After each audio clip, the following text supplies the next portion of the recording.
Out of the way. Out of the way. Get going. Get you going. Girl, you're in the way. Go on. Shh. Shh. Shh. Stop your pooping everywhere. Go on. Shh.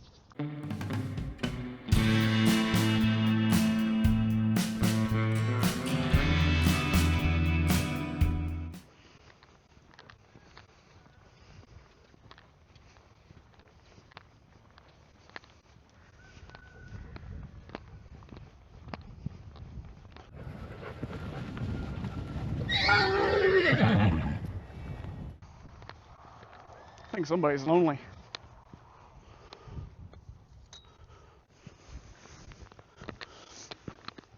Stay there, Ailey.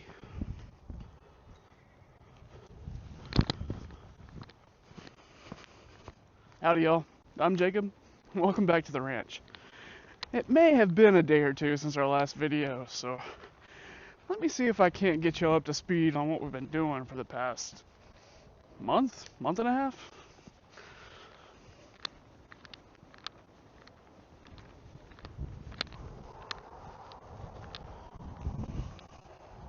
If you've seen our last few videos, you may recognize this as the place where we had the goats and we were putting out mostly wheat bales for them to bale graze on.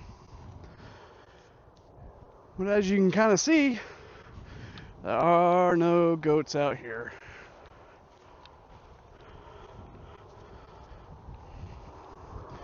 And that's because as of a few weeks ago, we actually moved them back up to the house into the goat pasture where we can keep them sheltered and safe through bad weather that we occasionally get this time of year. I think I had mentioned a few times that I wasn't entirely sure what I wanted to do with the goats for winter, or at least what we call winter here out in West Texas. And I know I talked a couple times about leaving them out here on pasture through winter and maybe enclosing the trailer so that they would have someplace out of the wind and any moisture that we would get to stay dry and warm. Well, after going back and forth a few times, I finally decided that I'd just pull them back up into the goat pasture where we already had shelters for them, and it would be easier to make sure that they had water through the cold spells. And that's what we ended up doing. About midway through January, we got enough head notice that we were going to get about a week's worth of really cold weather and a lot of sleet and ice. I ended up pulling all the goats and Daisy out of this pasture and moved them up to the house. But before I did that, they were out here long enough to get a significant amount of impact. I think we ended up feeding out about 5 round bales, both rolled out and just plopping an entire bale in one spot. And as you can kind of see, this is what's left over from them bale grazing in this area. I was really hoping to be able to leave them in this spot just a little bit longer. There's a lot of bare ground in this area, and I wanted to have the time to get enough hay out here that they'd be able to trample it down and get impact and coverage over all the bare dirt that's in this area. And while we did get a good bit of it covered, we didn't get everything. But now that they're moved out of here, I don't plan on bringing any other animals back until this spot specifically has had a sufficient amount of time to recover, and hopefully some of the seed that was in these wheat bales will germinate and we'll get some good growth leading into spring. And I really wanted to come down here to take a look at the perimeter line of this electric paddock that we set up.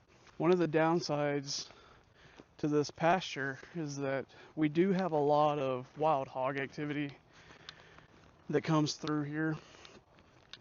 And when I pulled all the animals out, I was concerned that maybe the hogs would move in and try and run through the fence or tear stuff up, especially with Daisy not being out here to act as a deterrent.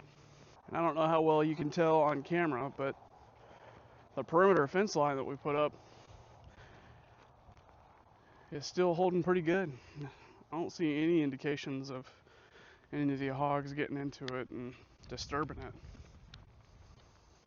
which is a huge plus. The second big thing I really wanted to check on was the triticale that I planted out here in the fall. And in one of the previous videos I had mentioned that because we missed the primary rain that came through, there wasn't a lot of germination. In fact, there's almost no germination of that seed that I put down. And since then, we really have not had much moisture to help that seed get started. We did have a little bit when we got the ice storm here about a week ago, but unfortunately, it doesn't look like that was enough to really help it along. But I do know the seed's still there, so hopefully, I think this week we're forecasted to get a little bit of rain, so maybe a minor miracle will happen. Alright, I'm going to finish checking the perimeter of this pasture, and then I'm going to head back up to the house. Don't get up. Just passing through. Hey girlies, look out, look out.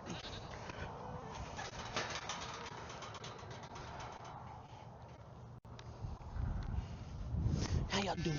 How y'all doing? Those are good girls. You're good girls. Careful, careful. Y'all look like y'all are hungry.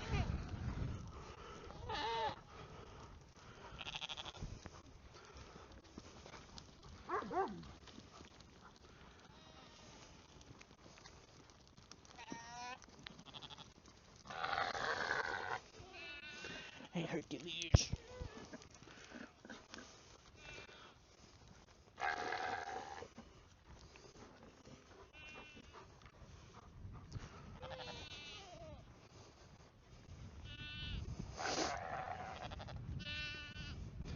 So this is where we ended up moving all the goats and put them in with the sheep.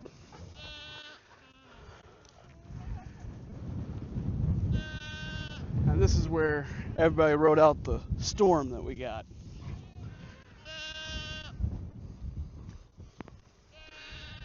And the nice thing about being able to do that is that meant there was only one spot. Would y'all stop it? Would y'all stop it? I'm trying to talk. I'm trying to talk.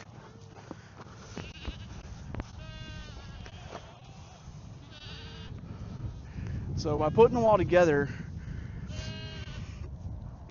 it made it a lot easier to keep them fed and keep them watered. And it also gave me the opportunity to keep an eye on them and see how they react to adverse weather conditions. As I've mentioned before, we've had the goats for years, but this is the first year that we've had sheep. And it's been really interesting to see the difference in the two. And I think I actually got a clip of that, so I'm going to throw that up there now.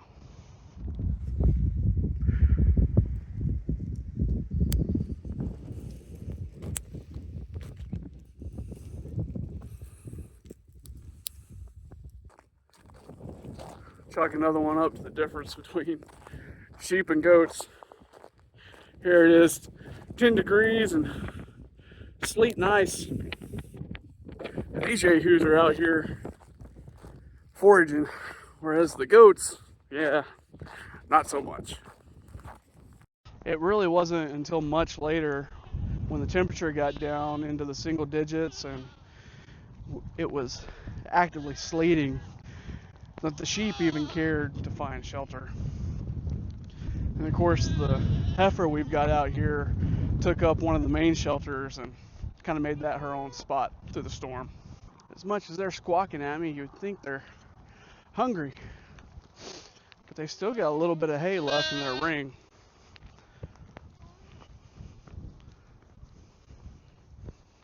Just like we did down in the lower pasture, we've been setting bells out here and moving them through this area so that they have targeted impact into isolated spots, and you can see what effect that's having.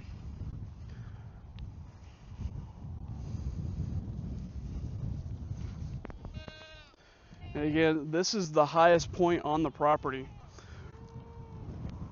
And for the most part, other than on the back side of the hill, all the runoff here runs towards the front pasture. So by bale grazing up here, the thought is any of the nutrient concentration coming from their manure should run off to the front pasture and carry that nutrient with it. We do have a small ditch though that does catch some of the runoff, so while not all of it can reach the pasture, a good bit of it can. You're a goober. You're a sweet goober. You're still a goober. Well, before I lose too much more daylight, I think I'm going to get this group fed and get another bale out. And then I'll catch you back up to what else we've been doing while we've been away. Dixie Daisy, come on. Shh. Shh. Out of the way. Out of the way. Get it going. Get you going. Girl, you're in the way. Go on. Shh. Shh. Shh. Stop your pooping everywhere. Go on. Shh. Y'all go too.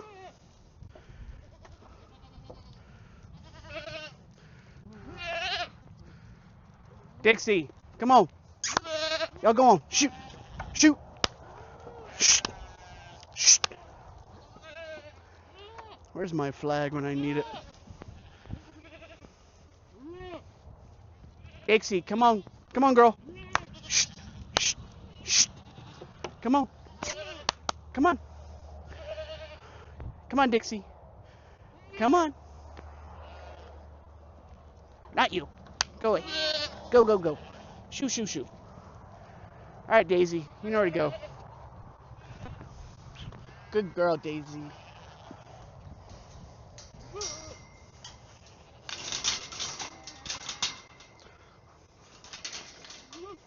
Shh. Shh. Shh. Dixie. Y'all are really not helping. Don't go in there. Nope, nope, nope. Y'all go on. Boop, boop. Come on, Dixie. Come on. Come on. Come on. Who's a good girl? Who's a good girl? Who's a good girl? Why are you scared of the goats? Why are you scared of goats?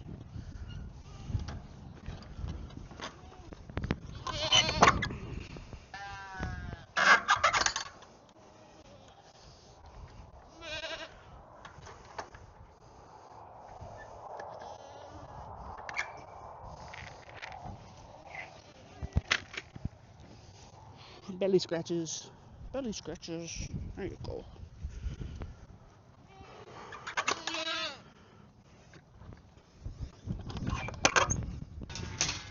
Will you show your sister how to get with the program? That's a good girl. Good girl. That's a good girl.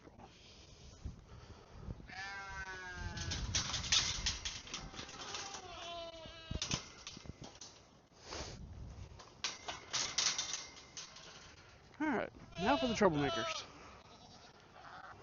Matt! Now I got your attention.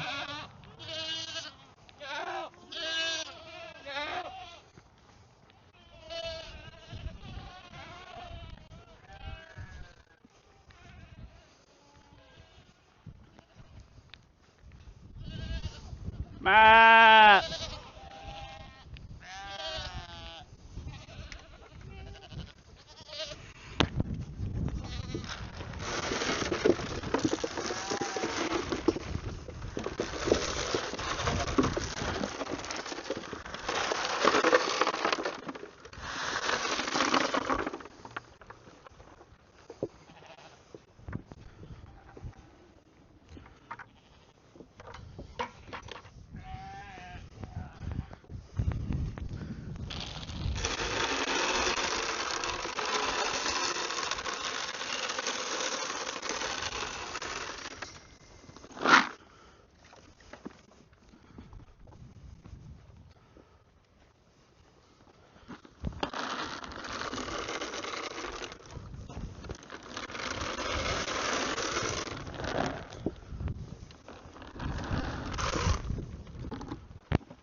Unfortunately, we weren't able to make it through that cold snap completely unscathed. We did have one of our full-blood Kiko does that we called Crooked Neck. And you may have seen her in the background of some of our videos, but this was a goat that my mother had saved, I want to say about 2 years ago, a year and a half ago maybe. She had gotten her head stuck in a fence, and the other goats took advantage and started bullying her and ended up breaking her neck. But Mom was able to nurse her back to health, and she ended up having at least one kidding after that, where she was able to nurse her kids and was a good contributor to the herd. But over the past couple months, we'd been fighting a heavy worm load on her, and after multiple dewormings, she wasn't able to fight it and never got a good body condition. And it just so happened, because of her poor body condition, she wasn't able to make it through the cold snap. But there is one good thing that came from all the moisture we got out of it, and that would be the front pasture. And I know this isn't going to show up on camera like I think it would, and it may not be that impressive, but leading up to a few weeks ago, this entire pasture was brown, and I just knew all the seed we planted out here was dead. But as you can see, from the little moisture we got out of all that sleet and ice, it's all starting to come back green again, which keeps me in a little bit better mood, because I just knew come spring I was going to have to replant this field. But hope's still there that we'll be able to get something out of it. Now, to cover what we've really been working on and why I haven't been able to be on social media much. And that would be this project right here. I've posted about this a little bit, but I've never really gone in depth on it. But this is a 12 by 24 run-in shed that we've split in half to be our foaling pen over the next month, 2 months probably. This has been a steady project of ours to try and get done, because we have 2 mares that are going to be foaling out anytime now. And over the past couple weeks, we've made a mad dash to get this done, because somebody started showing signs that she may be foaling out early. Starting to relax a little on the right, but she's still very stiff on the left and the back. Nothing discharging. I told Jacob we probably need to get a pen set up for her. Now, I've shown her on the channel before, but this is Pistol, and she's the mare that we had issues with a couple months ago when we discovered that she had placentitis and that her foaling was going to be really high risk. Thankfully, though, because we were able to catch it early and we were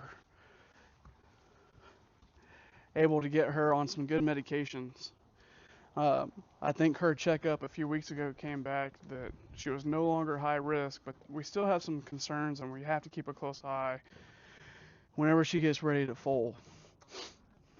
And as I already mentioned, about a week and a half ago now, she started bagging up and having discharge, which were good indications that she was close to foaling. So that really lit a fire under us to try and get this done and set up. And for the most part, it's pretty close to being done. It's not done, but it's at least usable.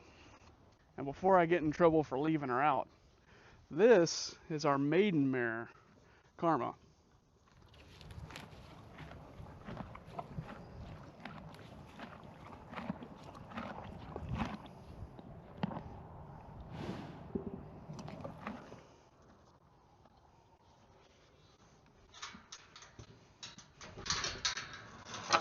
Let's see if I can sneak in here.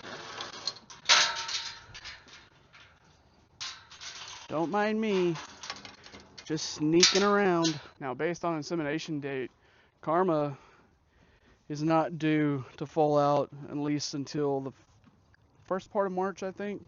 Don't quote me on that. But even she started showing signs via backing up Sunday night. So we got her moved in so that Pistol has a neighbor. It's nice to have a spot that we're able to put the two mares to keep an eye on them and keep them safe while they get ready to foal. And that really brings me into what the next few months are going to look like for us. This is going to be the most exciting part of the year for us. We kind of planned out our kiddings, lambings, calvings, foalings to not all happen at once, but it's going to happen pretty close together. The mares here are going to kick off the baby season, if you will, with foaling out here soon.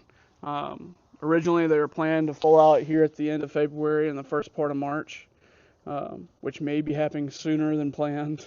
But then they'll be followed up by kidding, which is at the earliest going to start the 6th of March, I believe.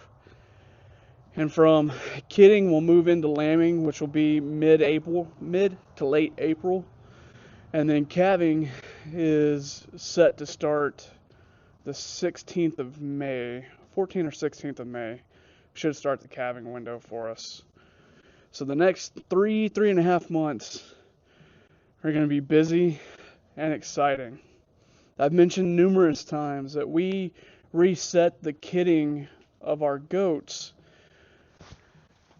where we weren't having kids in the dead of winter, because about 3 years in a row we have fought and fought to save kids during the dead of winter, and after losing a lot of kids, we opted to shift to having kids whenever the nutrition was highest in the pasture. So we had the most available forage.